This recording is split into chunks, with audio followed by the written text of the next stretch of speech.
Hello, my fellow parents. How you doing? Oh, don't you hate those painful cycles of bad behavior? Don't you hate that? That feeling of like, oh, here we go again. Oh, that feeling of same stuff, different day. This kid! This kid! Why? Why do you keep doing this? What is going on? Oh, this is so painful. Lots of us parents, we don't know what to do when these things hit.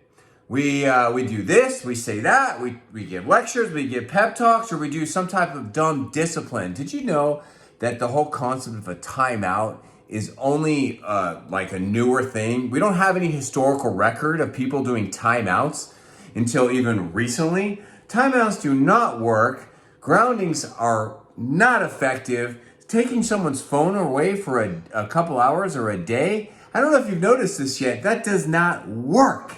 So how do we do this? Well, here today, I want to share in our opening teaching 7 creative ways to break painful behavioral cycles with our kids. Yes, I want to share with some creativity. I spent 24 years with your sons and daughters and with you, and I want to share some things that I've seen actually do work. Now, if you've been a member of this club for a while, some of these things you maybe heard me say in the past, and if you're new here or just new to my teachings, well, welcome. What is up? I'm really glad you're here. I want to empower you. I want to help you think outside of your norms. I want to help you break your own cycles. I want to fill that parenting toolbox you have with a whole bunch of awesome, effective tools. So here's 7 ways. Now, I think number 1 is the most important, but I'm going to go down 7, 6, 5, 4, 3, 2, 1. And then if you are here in this Parents Club with me live, or you're watching this video replay, what is up? If you're new, welcome.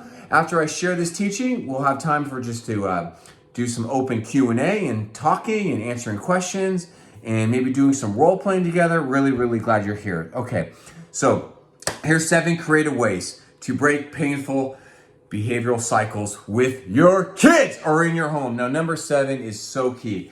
In my hand right now, I have this amazing thing that I give to all of my clients here, and I can send it to you if you are a member of my club. It's just Sean's top 10 tools. And one of the top 10 things I think is so important in every toolbox is this tool called emotional consequences. Now, let me tell you a story, okay? Let me tell you a story.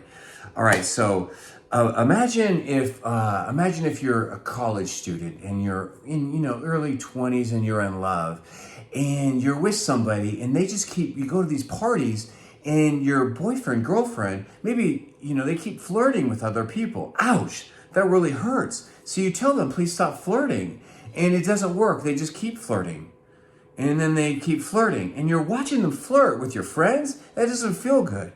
And then here you go to a party, you said, hey, it really hurts, you keep flirting. And then they say X, Y, and Z to you. They try to minimize you. They try not to make a big deal out of it. And then they're trying to kiss you. They're trying to get physical with you. How are you going to roll with that? Are you going to kiss this person? If you do kiss this person, you're sending them a lot of messages. So think to yourself, why aren't you going to kiss them? Why aren't you going to get physical with them? Why aren't you going to pretend like everything's just fine? Now ask yourself, if you do kiss them or get physical, you're sending them a lot of messages. What messages would you sending to them? So here's what emotional consequences is, and I'll tell you another example of something that happened to me just about an hour ago. Is that one of the most powerful consequence in the world is not punishing someone, spanking someone, giving someone a 1, 2, 3, or taking someone's phone away. The most powerful consequence is what's called the emotional consequence. It's something that we do as humans and in healthy marriages and healthy adult relationships all the time. It's a way of us humanizing ourselves and saying, hey, I'm hurting. That hurt my feelings. And actually, if we may not say this, but we maybe should say it. Yeah, it actually kind of affected our relationship. Gottman calls it like a rupture. It's a temporary rupture. And there needs to be healing. There needs to be reconciliation. There needs to be trust has been broken, and trust needs to be rebuilt. And how we do emotional consequences, it really starts with us. Because what we often don't do is humanize ourselves. What we often do is we react, do one of our dumb reactions, give a pep talk, lecture, or a punishment. And as you might have noticed, it doesn't really work because it doesn't really reach their heart. Think of this. Think of all of a sudden there's one spouse cheats on another spouse, commits adultery, horrible, right? Intolerable. And then the one cheating spouse says, I'm really, really sorry. I'm really, really sorry. I won't do that again. And then a day later, the other spouse just moves on and forgives this person, like everything's peaches and cream. Is that a healthy relational decision? No. They're moving on too quickly.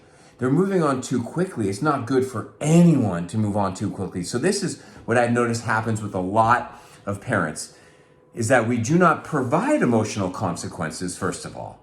We don't humanize ourselves. And some of us, we move on too quickly.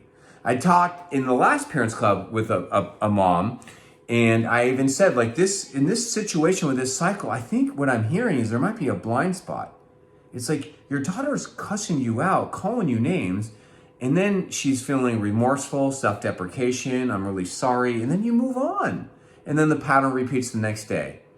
Instead, think of yourself as, you know what, I want to maybe spend some time, and I'm going to maybe set some boundaries, some emotional boundaries, and I'm not going to move on. Because I'm not telling you, I'm not advising you to not take your kid to soccer practice after they treat you poorly. But what I am telling you to think about it. What message are you sending when you drive your student to soccer practice after they treat you that way? You might be sending a message that soccer is more important than family.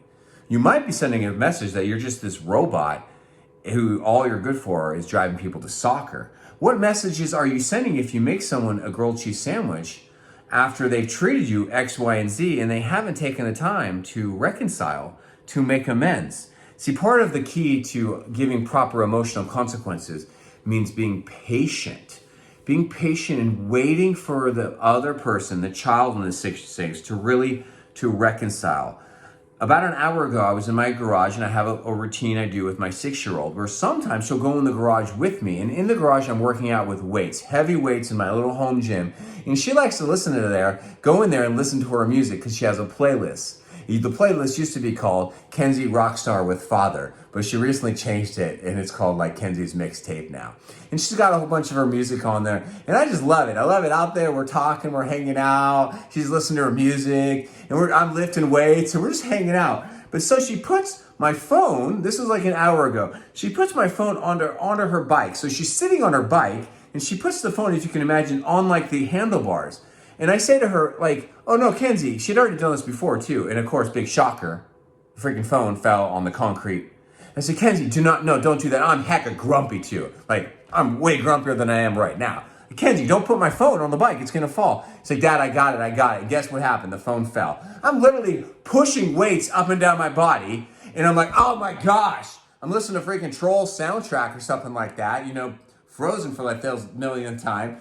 And so guess what I said to her, Kenzie, don't put my phone like a normal person. I'm not trying to have heart talk when I'm working out. Don't put my phone on the freaking, like, it's literally a Frozen bike, by the way, with training wheels, right? You can imagine, right? Working out. Kenzie, don't do that. She said, Dad, I promise you. And we don't use that word, promise. I don't like that word. I mean, but she said, I promise you it won't happen again. I was like, Kenzie, it's already happened. I don't want my phone to break. She's like, Dad, I promise you. Okay.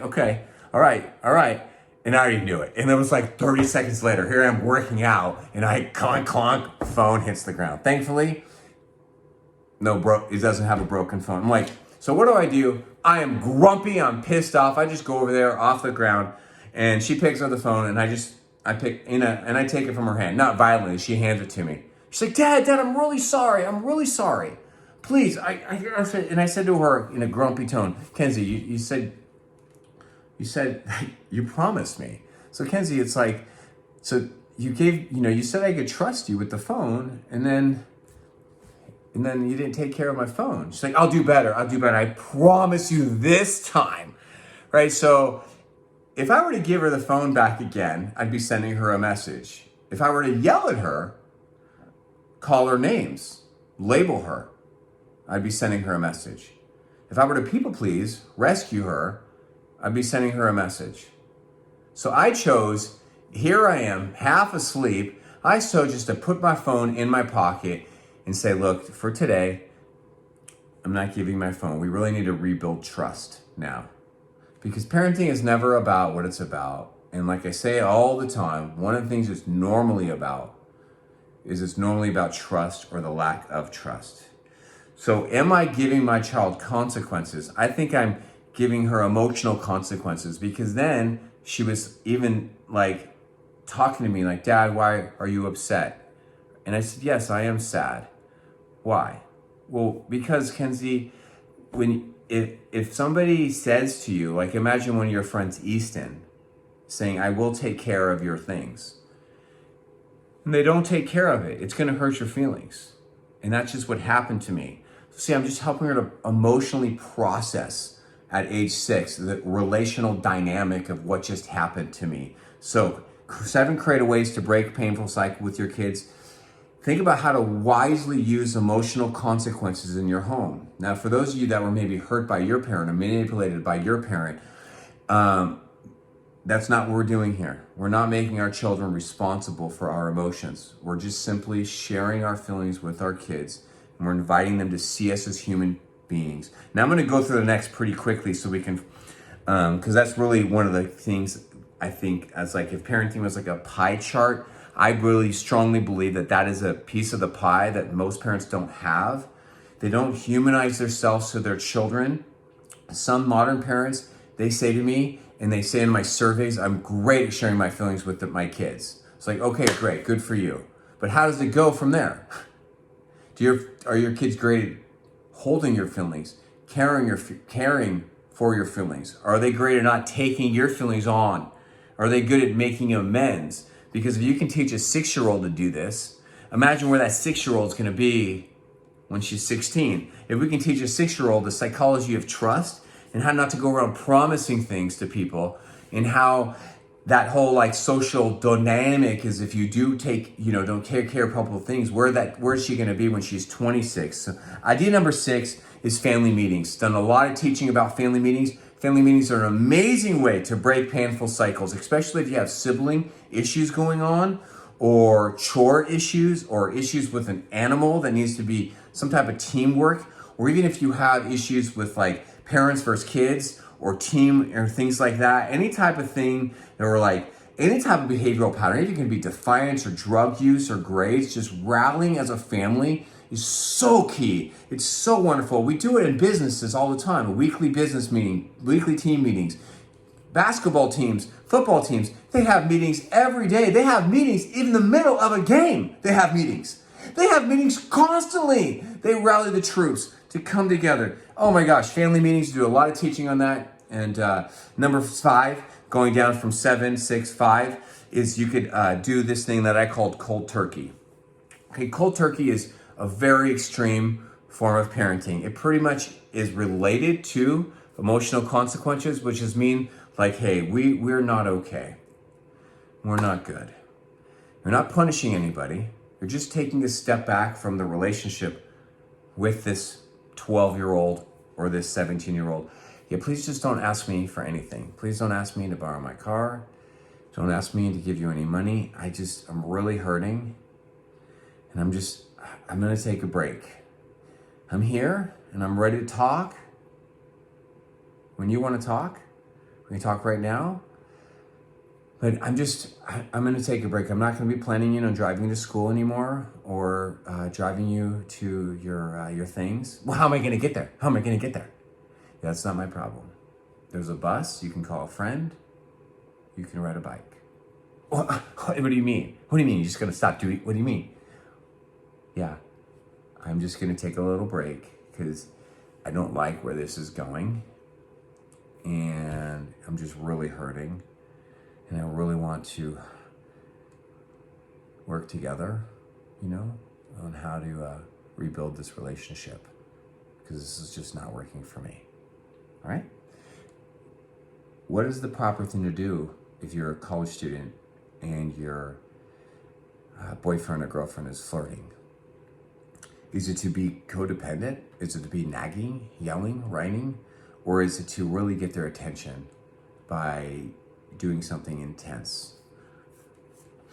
Number 4 is counseling or coaching. My team and I work with parents every day in private sessions, and every day with teenagers from all around the world. So counseling or coaching, oftentimes that needs to be done well, Because to break a painful cycle, what we normally have in our culture is parents will send the child away for counseling. If you've already done that, you might have already seen that is normally not very effective. And so why our team is highly effective in breaking these patterns is because, it's a very holistic approach. And if the most powerful person in the family is always the parents. So if the parents can get empowered and get educated on some new tools, well then really, really, really good things are going to happen. All right, idea number, we're at 7, 6, 5. We're at idea number 3. It's something I've done in my own home. It's something I teach about a lot. I call it a fast. I think right now as I make this recording, the people of the Muslim faith are practicing Ramadan, where they're fasting from eating food during certain hours of the day. So I'm a huge fan of the term a screen fast or a break. It's a break. It's an intentional break. We're going to take a break of this thing for a period of time. So why screen fasts are highly effective versus taking someone's screen away for a day or two is not. There's a whole bunch of reasons why.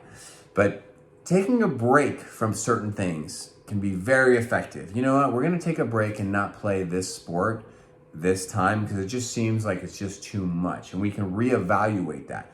The cool thing about a fast is that it induces the psychology of hope, right? There's hope. This isn't forever. This is just a temporary break.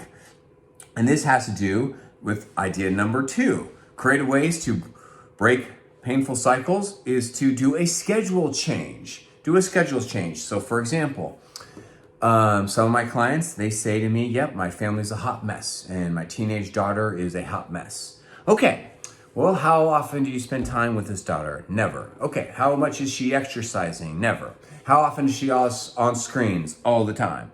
Right, what are you guys doing when she's on screens? Well, we're on screens. All right, how's that going for you all? Some people say, yep, my kid does this sport here, and they go this here, and then they go here, and then they go to piano, and then they go here, and they go here, and this is our problems. I said, okay, I can show you how to solve this. We can try having a heart talk to try to get this child to have higher emotional regulation and obedience in this schedule, or you can actually maybe just reevaluate this schedule. Right? One of the best things we did for one of my daughters when she was in first grade is that we pulled her out of her traditional school and we found a new school for her, right? Because it was very clear that she was not thriving at this traditional school and she needed a different type of schooling thing. So when you look at your children's choices, their life, how they spend their time, you've got to look at yourself. You're paying for that. You're allowing that. You're funding that. And so if you're complaining about it or whining about it, well, good news, you can do something about that.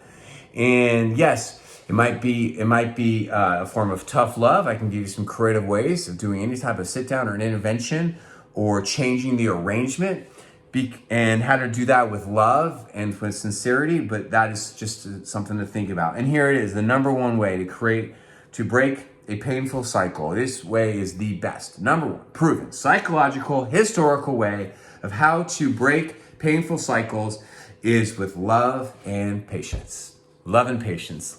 I've got a little sign over here that says, let all that you do be done in love.